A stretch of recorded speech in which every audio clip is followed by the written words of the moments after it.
Hi sis, naghahanap ka ba ng harness para sa inyong mga fur babies? Ay, nako. Ito ang mairirekomenda ko sa inyo dahil subok ko na. Subok ko na.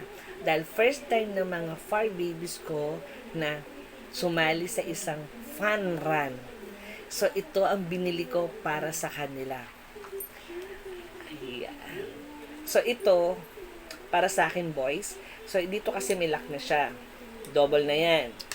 Then, ang mga fur babies ko ay small size lang naman sila. Kaya ang kanilang harness leash ay small lang mga kasis. Ayan. Then, double na yan.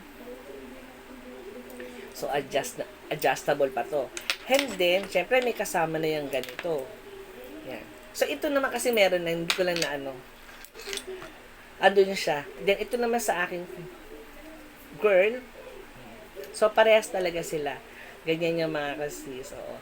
And then mga kasis, subok ko na itong harness leash na to.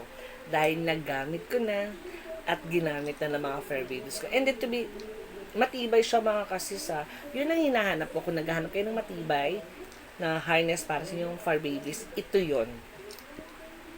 At press ko sa kanilang likuran. Oo.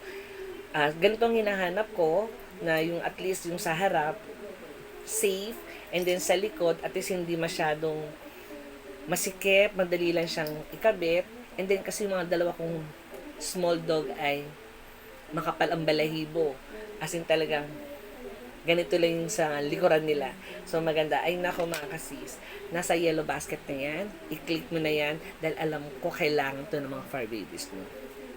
Yellow basket na yan mga sis, nasa yellow basket na yan.